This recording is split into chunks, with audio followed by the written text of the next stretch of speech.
লিল্লাহ।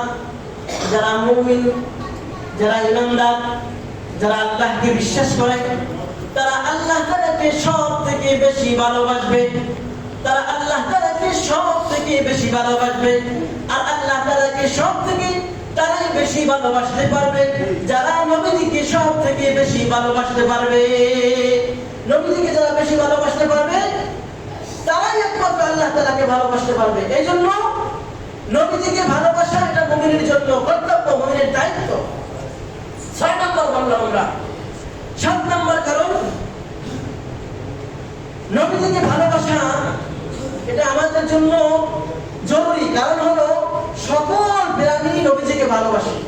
কি বলে, অন্য অন্য সকল প্রাণী যদি নবীজিকে ভালোবাসে তাহলে আমরা কি নবীজিকে ভালোবাসবো নাকি বাসবো না? আমরাও নবীজিকে ভালোবাসবো। কিভাবে সকল প্রাণী নবীজিকে ভালোবাসে? 1 নম্বরে, প্রাণীর ভিতরে, আল্লাহর সৃষ্টিগুলোর ভিতরে সব থেকে বড় এবং উত্তম বলা হয় ফেরেশতাদেরকে। আর ফেরেশতারা নবীজিকে ভালোবাসেন বিদায়ী তারা নবীজির জন্য সর্বদা রহমতের দোয়া করতে থাকেন। আল্লাহ তাআলা বলতেছেন সূরা আহজাবের 56 নম্বর আয়াতে 22 নম্বর পারার 5 নম্বর পৃষ্ঠায়, ইন্নাল্লাহা ওয়া মালাইকাতাহু ইউসাল্লুনা আলান নবী। আল্লাহ পাক রব্বুল আলামিন নবীজির উপরে সর্বদা রহমত বর্ষিত করেন।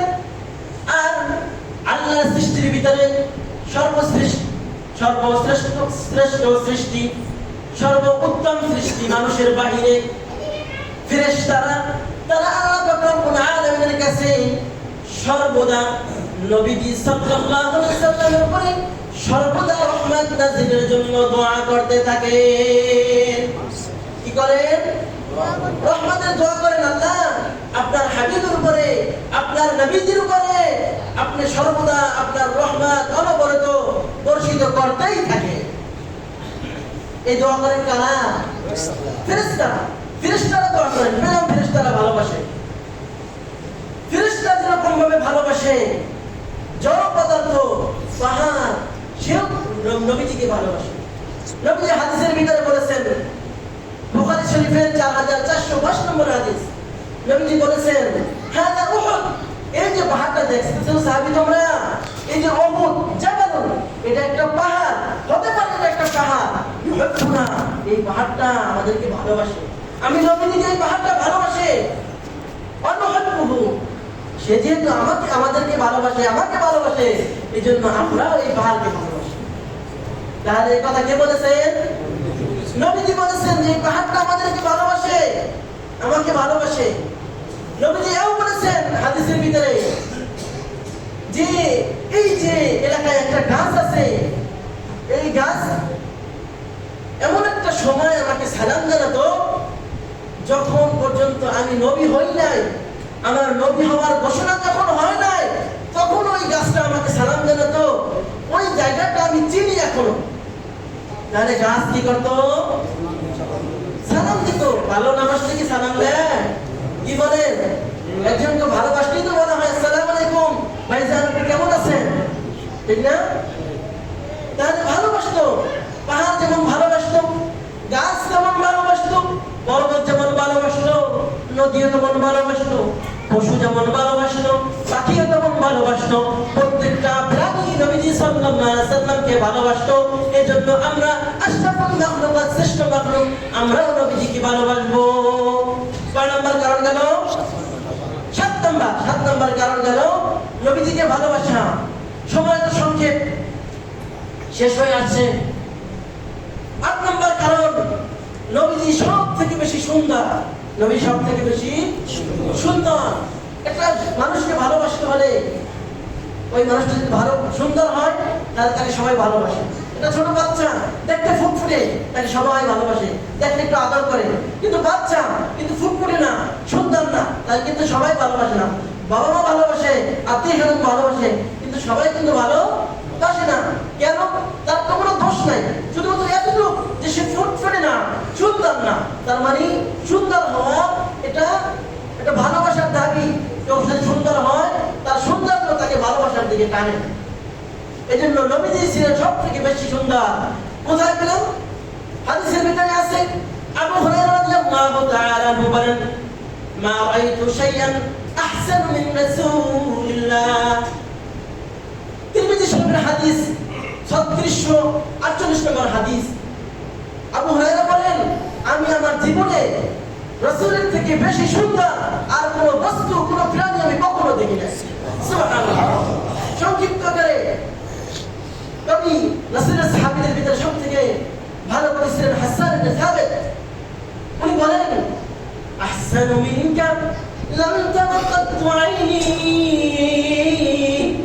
ওয়া আজমালু মিনকা লাম তালিদিন নিসা খুলিকতা মুবাররাআন মিন কুল্লি আইবিন কান্নাকা খুলিকতা কামা তাশা কান্নাকা খুলিকতা কামা তাশা। সুবহানাল্লাহ। কি বলছেন কবি হাসান ইবনে সাবিত? আহসানু মিনকা লাম তারাকাতু আইনি। ও নবীজি, আপনার থেকে সুন্দর, আপনার থেকে কোমল, আপনার থেকে বেশি ফুটফুটে আর কোন জিনিস আমার চক্ষু কখনো দেখে নাই। আহসানু মিনকা লাম তারাকাতু আইনি, আপনার থেকে সুন্দর আমার চোখ কখনো দেখেনি। ওয়া আহসানু মিনকা লাম তালিদিন নিসা।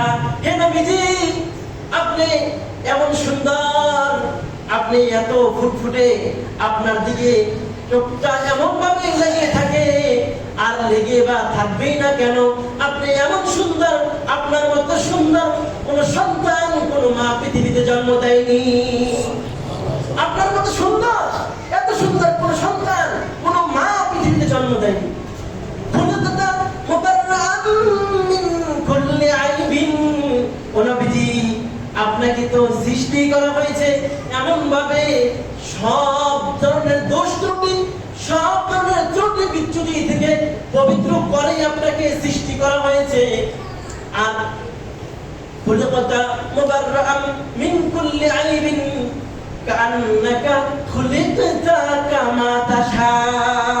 কেমন জানো, আপনি যেমন যেমন চেয়েছেন, আপনি নাকটা যেভাবে চেয়েছেন, কানটা যেভাবে চেয়েছেন, চুলটা যেভাবে চেয়েছেন, বডিটা যেভাবে চেয়েছেন, দেহটা যেভাবে চেয়েছেন, দাঁতগুলো যেমন চেয়েছেন, ঠোঁট দুটো যেমন চেয়েছেন, গালটা যেমন চেয়েছেন, চোখের পাপড়িগুলো যেমন চেয়েছেন, কথা বলার আদর্শটা যেমন চেয়েছেন, যেমন যেমন চেয়েছেন আপনি, তেমন তেমনই যেন দিয়ে আপনাকে সৃষ্টি করা হয়েছে।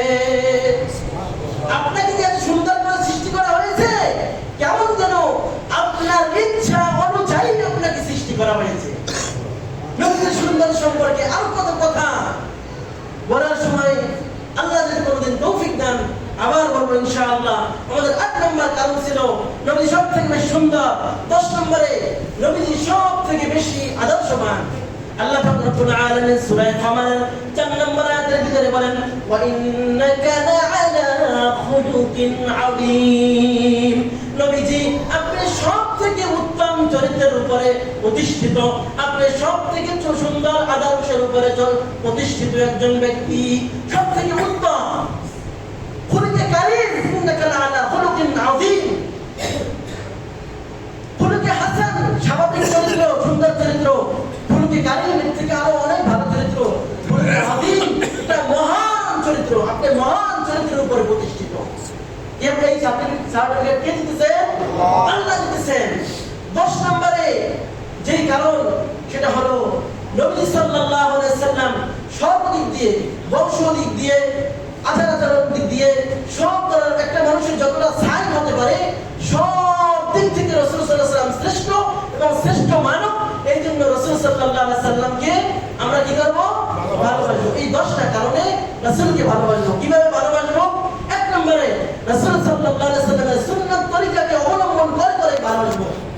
2 নম্বরে অন্য যে আদর্শ আছে, সেই আদর্শকে ছেড়ে দিয়ে আমরা নবীজির আদর্শ গ্রহণ করে নবীজিকে ভালোবাসবো।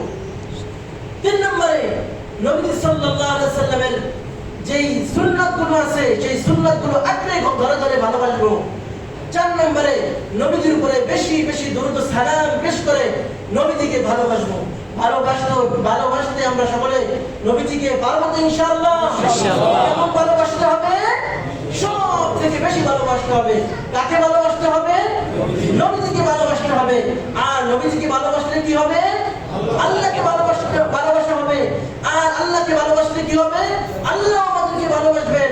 আর আল্লাহ আমাদেরকে যদি ভালোবাসেন তাহলে আমাদেরকে জান্নাত দিবেন। আর নবীজিকে ভালোবাসার মাধ্যমে যদি আমরা আল্লাহকে ভালোবাসি তাহলে নবীজির সাথেই আমরা জান্নাতে যেতে পারবো। আল্লাহ পাক রব্বুল আলামিন আমাদের সকলকে বেশি বেশি করে সব থেকে বেশি নবীজিকে ভালোবেসে আল্লাহকে রাজি খুশি করে দুনিয়া থেকে বিদায় নেওয়ার তৌফিক দান করুন। ওয়া আখিরু দাওয়ানা আলহামদুলিল্লাহি রাব্বিল আলামিন। আসসালামু আলাইকুম ওয়া রাহমাতুল্লাহ। যারা কবরের জন্য পড়ে নেন, যারা করে কবরের